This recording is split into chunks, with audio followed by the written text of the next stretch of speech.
पाठ का शीर्षक है अलंकारों का स्वरूप विकास। इस पाठ के साथ आप समझ पाएंगे अलंकारों का स्वरूप क्या है, अलंकारों का सैद्धांतिक विकास किस तरह से हुआ है तथा अलंकारों के विकास के साथ साथ भारतीय काव्यशास्त्र भी किस प्रकार विकसित हुआ है। अलंकार सिद्धांत काव्यशास्त्र के प्राचीनतम सिद्धांतों में से एक है। काव्यशास्त्र के आदिम आचार्य भरत ने भी 4 अलंकारों की चर्चा की है। अलंकारों के स्वरूप के विषय में विद्वानों के भिन्न भिन्न मत रहे हैं। अलंकार काव्य के शोभा कारक सभी धर्मों को भी कहा जाता है। इस परिभाषा से काव्य के उपकारक सभी तत्व जो काव्य की शोभा को बढ़ाने वाले होते हैं, जैसे रीति, रस, गुण इत्यादि, उन सबको अलंकार कहा जा सकता है। लेकिन दूसरे मत के अनुसार काव्य के बाह्य तत्वों, शब्द तथा अर्थ के शोभादायक तत्व मात्र को ही हम अलंकार कहते हैं। इस प्रकार अलंकार के स्वरूप में शताब्दियों तक एक विकास देखा जाता है।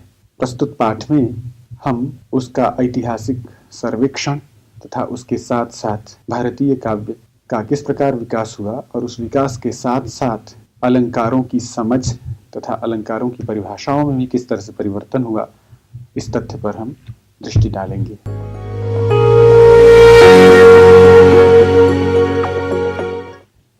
अलंकारों की सबसे पहले सर्वमान्य परिभाषा दंडी ने दी है।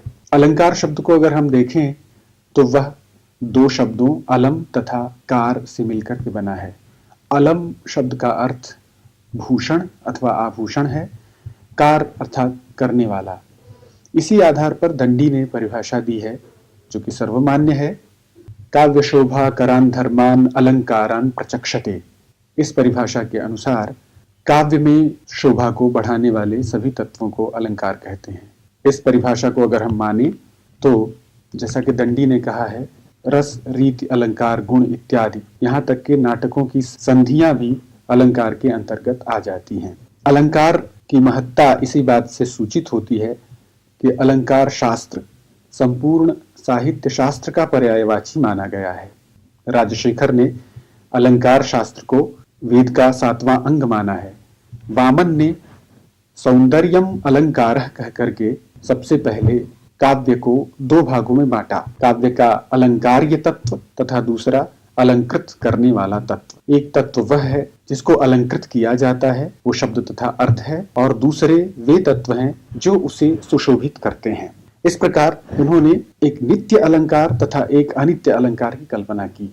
उपमा रूपक इत्यादि अनित्य अलंकार हैं तथा जो काव्य में गुण होते हैं उसको वामन ने नित्य अलंकार की संज्ञा दी। सबसे पहले उन्होंने गुणों को काव्य के नित्य धर्म के रूप में प्रतिष्ठित किया। इससे अलंकारों का विषय सीमित हुआ, साथ ही साथ अलंकारों का स्वरूप भी निश्चित हुआ तथा ये माना जाने लगा कि गुणों को वस्तुतः हम अलंकार नहीं कह सकते, क्योंकि अलंकार वे हैं जो काव्य के नित्य धर्म नहीं है।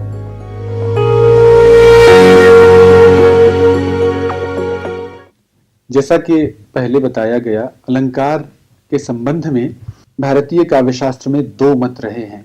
एक तो विद्वानों का वो खेमा जो अलंकार को अत्यंत आवश्यक धर्म मानता है। जैसे आग का धर्म गर्मी होता है, गर्मी के बिना आग नहीं हो सकती, इसी प्रकार अलंकार के बिना काव्य नहीं हो सकता। दूसरा मत रसवादी आचार्यों का है। रसवादी आचार्यों के अनुसार अलंकार काव्य का नित्य धर्म नहीं है। अलंकार काव्य की सुंदरता को बढ़ा सकता है। अगर काव्य में पहले से सौंदर्य अथवा गुण हो तो अलंकार उसको निखार सकता है। अलंकार असुंदर काव्य को सुंदर नहीं बना सकता है। अलंकार सुंदरता का परिवर्धन मात्र करता है, सुंदरता का आधान नहीं करता है। हम इन 2 मतों को क्रमशः अपने विचार का विषय बनाएंगे। अलंकार प्रधान दृष्टि उन विद्वानों की है जो अलंकार को काव्य का नित्य धर्म मानते हैं। हम देखते हैं कि प्राचीन आचार्यों में से प्रायः सभी ने अलंकारों को महत्ता दी। इसका एक बहुत बड़ा कारण है कि अलंकारों की परिभाषा को लेकर के उनकी दृष्टि बहुत ही विशद थी। वे काव्य के शोभा को बढ़ाने वाले सभी धर्मों को अलंकार कहा करते थे। इनमें दंडी, भामह इत्यादि प्रमुख हैं। भामह ने सबसे पहले अलंकार संप्रदाय की संस्थापना की। अलंकार प्रधान दृष्टि रखने वाले काव्य शास्त्रियों में दंडी, भामह, रुद्रट इत्यादि प्रमुख हैं। ये प्रारंभिक काव्य शास्त्री हैं जिन्हें अलंकारवादी कहा जा सकता है। बीच में रस तथा ध्वनि संप्रदाय के विभिन्न आचार्यों का आगमन होता है। उसके बाद पुनः अलंकार शास्त्र एक बार अपने विकास को प्राप्त करता है। अप्पय्य दीक्षित, प्रतिहारेंदुराज तथा जयदेव अर्वाचीन अलंकार शास्त्रियों में प्रमुख हैं। अलंकार प्रधानवादियों के अनुसार अलंकार अत्यंत महत्वपूर्ण तत्व है। वह सौंदर्य का एक संबोधक तत्व है। काव्य को आभूषित करने वाले सारे तत्व उसके अंतर्गत अंतर्निहित हो जाते हैं। भामह के अनुसार एक स्त्री का मुख कितना भी सुंदर हो, जब तक उसको अलंकृत न किया जाए तब तक उसके सौंदर्य में निखार नहीं आता है। नकांतमपि निर्भूषम विभाति वनिता मुखम। इसी प्रकार काव्य तब तक रुचिर नहीं लगता जब तक उसको अलंकारों से अलंकृत न किया जाए। दंडी भी अलंकारवादी आचार्य हैं। उन्होंने रस तक को अलंकारों में समाहित कर दिया है। दंडी ने 3 अलंकारों की कल्पना की है, रसवत, प्रेयः और ऊर्जस्वी, तथा सारे रसों को इसके अंतर्गत ही समाहित कर दिया है। उद्भट गुण तथा अलंकार को एक मानते हैं। इसके कारण उनको भी हम अलंकार प्रधान वर्ग में ही रख सकते हैं। उद्भट ने अपने ग्रंथ भामह विवरण में इस बात पर जोर दिया है कि गुणों तथा अलंकारों को अलग अलग मानने वाली दृष्टि मिथ्या है। उनके अनुसार शारीरिक गुणों तथा शारीरिक आभूषणों में भेद तो किया जा सकता है, लेकिन काव्य में गुणों तथा अलंकारों में भेद करना अत्यंत कठिन है, क्योंकि अनुप्रास जहां जहां होगा वहां वहां हम देखते हैं कुछ विशेष गुण जैसे माधुर्य इत्यादि उपलब्ध होते हैं। इसलिए इन दोनों में भेद करना वस्तुतः अंधानुकरण ही है। वक्रोक्ति जीवित में कुंतक ने अलंकारों को प्रधानता दी है। उन्होंने शब्दालंकारों को वर्ण वाक्यता के अंतर्गत माना है।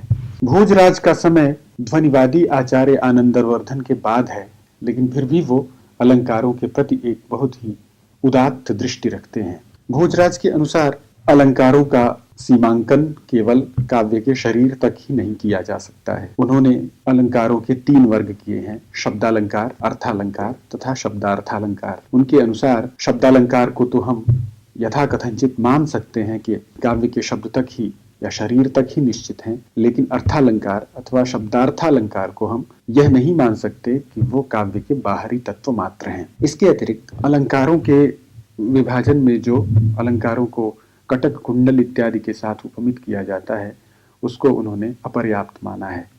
उन्होंने कहा है कि जब कवि काव्य लिखता है तो रस की निष्पत्ति अथवा अलंकार का विनियोग, इसके लिए उसको अलग अलग से कार्य नहीं करना पड़ता है।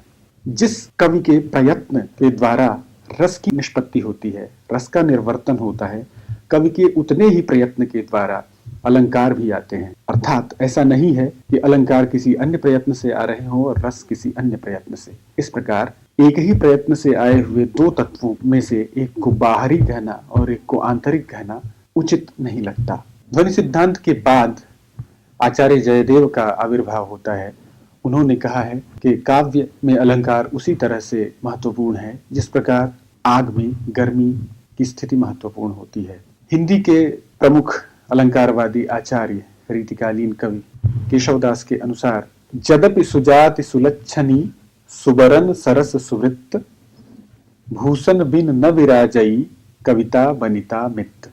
काव्य कितना भी सुंदर हो, अलंकार का प्रयोग विनियोग जब तक नहीं होगा तब तक उसके सौंदर्य में परिवृद्धि नहीं हो सकती। आधुनिक कवि सुमित्रानंदन पंत ने भी अलंकारों को मात्र बाह्य आवरण अथवा बाह्य आभूषण नहीं माना है। उनके अनुसार अलंकार केवल वाणी की सजावट मात्र नहीं है, वे भाव की अभिव्यक्ति के विशेष द्वार हैं। भाषा की पुष्टि के लिए, राग की परिपूर्णता के लिए आवश्यक उपादान हैं। वे वाणी के आचार, व्यवहार और राजनीति हैं। पृथक स्थितियों के लिए पृथक स्वरूप और भिन्न स्थितियों के लिए भिन्न चित्र हैं।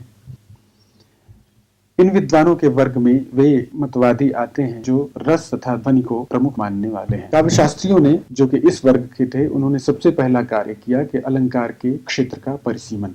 अलंकार का क्षेत्र उनके अनुसार केवल वाणी के बाह्य स्वरूप तक सीमित है। उन्होंने लौकिक आभूषण के रूपक का जमकर उपयोग किया। जिस प्रकार आभूषण पहने जाने पर शरीर के रास्ते आत्मा को प्रदीप्त तथा आभूषित करते हैं, उसी प्रकार अलंकार भी शब्द और अर्थ के रास्ते काव्य की आत्मा की रस को उपकृत करते हैं। इसलिए रस ही महत्वपूर्ण है, अलंकार महत्वपूर्ण नहीं है। कई बार ऐसा भी हो सकता है कि काव्य में अलंकार न भी हो।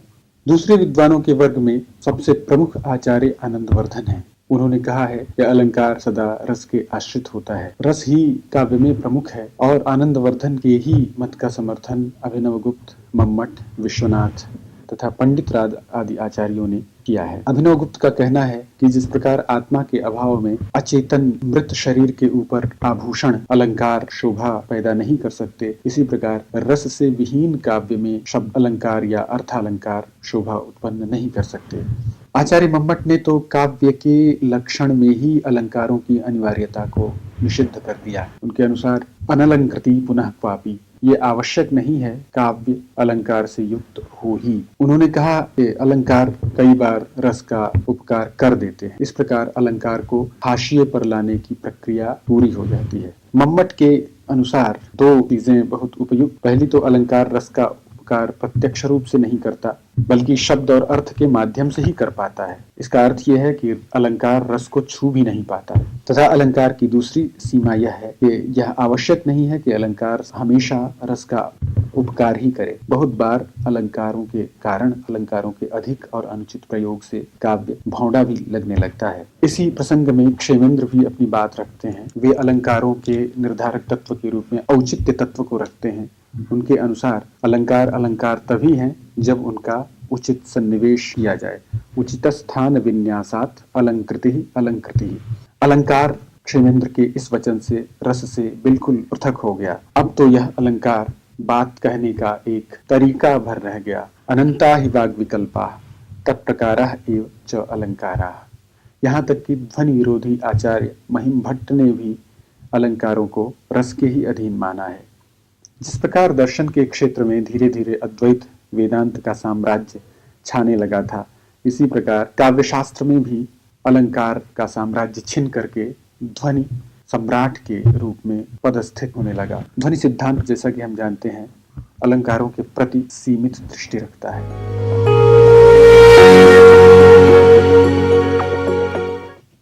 जैसे जैसे काव्य का विकास दृश्य काव्य से श्रव्य काव्य की ओर होने लगा, अलंकारों की संख्या निरंतर बढ़ती चली गई। भरत द्वारा प्रतिपादित 4 अलंकारों से लेकर 16वीं शताब्दी में 133 अलंकारों की उद्भावना आचार्यों द्वारा की गई। परवर्ती आचार्यों ने अलंकारों का मूल्यांकन, वर्गीकरण तथा विस्तार करके उन्हें अत्यंत महत्वपूर्ण स्थान प्रदान किया। रस संप्रदाय तथा ध्वनि संप्रदाय के आचार्यों ने यद्यपि अलंकार को महत्वपूर्ण स्थान नहीं दिया, प्राथमिक स्थान नहीं दिया, तथापि उन्होंने अलंकारों का सांगोपांग विवेचन किया। रुद्रट ने सर्वप्रथम अलंकारों का वर्गीकरण करके इस क्षेत्र में मौलिक योगदान प्रदान किया। आचार्य रुय्यक ने अलंकार सर्वस्व में अलंकारों का वैज्ञानिक विवेचन अत्यधिक प्रौढ़ तथा स्पष्ट शैली में किया। मम्मट, जयदेव तथा विश्वनाथ ने अलंकारों के विवेचन को आगे बढ़ाकर उनके सूक्ष्म भेदों का निरूपण किया। ध्वनिवादी मम्मट ने अलंकारों की बढ़ती संख्या पर रोक लगा करके उसे सुव्यवस्थित किया। अप्पय्य दीक्षित ने एक बार फिर उनकी संख्या में वृद्धि कर उनके स्वरूप का विवेचन किया। पंडित राज जगन्नाथ ने रस गंगाधर में नव्य न्याय की शैली में 70 अलंकारों का विवेचन प्रस्तुत किया। अर्वाचीन पंडित विश्वेश्वर ने मम्मट के बाद एक बार फिर उफान पर आए अलंकारों की संख्या को नियंत्रित किया। ये अलंकारों को प्रौढ़ता प्रदान करने वाले अंतिम आचार्य थे। आगे कुछ प्रमुख आचार्यों द्वारा स्वीकृत अलंकारों की संख्या दी जा रही है। अलंकारों का विवेचन करने वाले सर्वप्रथम आचार्य भरत हैं, जिन्होंने अपने नाट्य शास्त्र में 4 अलंकारों की चर्चा की है: उपमा, दीपक, रूपक तथा यमक। उपमा के उन्होंने 5 भेद तथा यमक के 10 भेद किए हैं। आगे भामह नामक आचार्य ने काव्यालंकार के द्वितीय और तृतीय परिच्छेद में शब्दालंकारों तथा अर्थालंकारों की चर्चा की है। उन्होंने सारे अलंकारों के मूल में वक्रोक्ति तथा स्वभावोक्ति को माना है। इस प्रकार उन्होंने कुल 39 अलंकारों की चर्चा की है। भामह के बाद आने वाले आचार्य दंडी ने भामह के सारे अलंकारों को स्वीकृत करते हुए कुछ अन्य अलंकारों की भी चर्चा की है और उनके द्वारा प्रस्तुत कुल अलंकार 38 हैं। दंडी ने यमक के 315 तथा उपमा के 32 भेदों के साथ इन अलंकारों का सांगोपांग विवेचन प्रस्तुत किया है। दंडी के बाद उद्भट ने सर्वप्रथम अलंकारों का विभाजन प्रस्तुत किया। उन्होंने अलंकारों को 6 भागों में विभाजित करके कुल 41 अलंकारों की चर्चा की। उद्भट के बाद वामन नामक आचार्य ने 32 अलंकारों की चर्चा की है। उन्होंने व्याजोक्ति नामक एक नवीन अलंकार की उद्भावना भी की है। रुद्रट नामक अलंकार शास्त्री ने उद्भट की परंपरा को आगे बढ़ाते हुए अलंकारों का अत्यंत वैज्ञानिक विभाजन तथा विवेचन प्रस्तुत किया है। उन्होंने 4 नए अलंकारों की कल्पना की है जो मत, साम्य, पिहित तथा भाव हैं। उन्होंने कुल 66 अलंकारों की विवेचना प्रस्तुत की है। महाराजा भोज ने कुल 72 अलंकारों की कल्पना की है, जिसमें 24 शब्दालंकार, 24 अर्थालंकार तथा 24 शब्दार्थालंकार हैं। उन्होंने 6 नए अलंकारों की कल्पना की है जो प्रमाण परक अलंकार हैं: प्रत्यक्ष, अनुमान, उपमान, शब्द, अर्थापत्ति तथा अनुपलब्धि। अलंकारों की बढ़ती हुई संख्या पर रोक लगाने का सर्वप्रथम तथा सबसे महत्वपूर्ण कार्य रसवादी आचार्य मम्मट का है। उन्होंने 6 शब्दालंकार तथा 61 अर्थालंकारों को माना है तथा बाकी सारे अलंकारों को बड़े प्रयत्न पूर्वक इन्हीं अलंकारों में अंतर्भूत कर दिया है। रुय्यक का सबसे महत्वपूर्ण योगदान यह है कि उन्होंने अलंकारों का सबसे अधिक वैज्ञानिक वर्गीकरण प्रस्तुत किया। रुय्यक के द्वारा किया गया विभाजन अब भी विद्वानों के निकाय में सर्वस्वीकृत तथा सर्वमान्य है। इसके बाद शोभाकर मित्र नामक विद्वान ने कुल 111 अलंकारों की चर्चा की, जिसमें 36 नए अलंकारों की उद्भावना की है। मम्मट के बाद जयदेव एक बहुत बड़े अलंकारवादी आचार्य के रूप में उभरते हैं। उन्होंने 8 शब्दालंकारों तथा 90 अर्थालंकारों की चर्चा की है। इसमें 15 नए अलंकार हैं। अप्पय्य दीक्षित का कुवलयानंद जयदेव के चंद्रालोक पर ही आधारित है। विद्याधर तथा विश्वनाथ नामक 2 महत्वपूर्ण आचार्य आते हैं, जिनके बाद अप्पय्य दीक्षित नामक लगभग अंतिम सबसे महत्वपूर्ण अलंकारिक आचार्य की चर्चा मिलती है, जिन्होंने अलंकार संबंधी 2 ग्रंथ लिखे, एक चित्रमीमांसा तथा दूसरा कुवलयानंद। कुवलयानंद में उन्होंने 133 अलंकारों का वर्णन किया है। जयदेव के सभी अलंकारों को मानते हुए उन्होंने 17 नए अलंकारों की चर्चा भी की है। काव्यशास्त्र के अंतिम आचार्य माने जाने वाले पंडित राज जगन्नाथ ने अपने ग्रंथ रसगंगाधर में नव्य न्याय की शैली में अलंकारों की बड़ी ही सूक्ष्म तथा पांडित्यपूर्ण विवेचना प्रस्तुत की है। उन्होंने स्वयं के बनाए हुए उदाहरणों को देते हुए 70 अलंकारों की चर्चा की है। पंडित राज ने शब्दालंकारों का वर्णन नहीं किया है। इनके अलंकारों का क्रम रुय्यक के अलंकार सर्वस्व के अनुसार है। इन्होंने एक तिरस्कार नामक अलंकार की भी उद्भावना की है। 18वीं शताब्दी के आचार्य विश्वेश्वर ने मम्मट की ही तरह अलंकारों में आई हुई पुनः जो बाढ़ थी उसको रोकने का बहुत बड़ा कार्य किया। अलंकार कौस्तुभ नामक अपने ग्रंथ में मम्मट की अलंकार संख्या का अनुगमन करते हुए उन्होंने बाकी सभी अलंकारों का बहुत प्रयत्न पूर्वक खंडन किया तथा कुल 61 अलंकारों की चर्चा की। निष्कर्ष के रूप में हम कह सकते हैं कि अलंकार संप्रदाय ने अपने 2000 वर्षों की यात्रा में केंद्र से परिधि तक की यात्रा की। आचार्य भरत के द्वारा उद्भावित 4 अलंकारों से लेकर के शताधिक 133 या 134 अलंकारों तक की संख्या हम अलंकार शास्त्रियों में देखते हैं। अलंकार शास्त्रियों के इस विवेचन में अलंकारों का महत्व क्रमशः बढ़ा और कभी उसके महत्व में ह्रास भी आया। फिर भी अलंकार काव्यशास्त्र के प्रारंभिक दिनों से लेकर के आज तक अत्यंत सर्वमान्य प्रस्थान के रूप में विद्वानों के बीच में बना हुआ है तथा इसके विषय में हम आचार्य दंडी का ये वाक्य उद्धृत कर सकते हैं, ते त्वद्यापि विकल्प्यन्ते कस्तान कार्त्स्येन वक्ष्यति। अर्थात अलंकारों की उद्भावना तो आज भी होती रहती है, अलंकारों को संपूर्णतया कौन कह सकता है।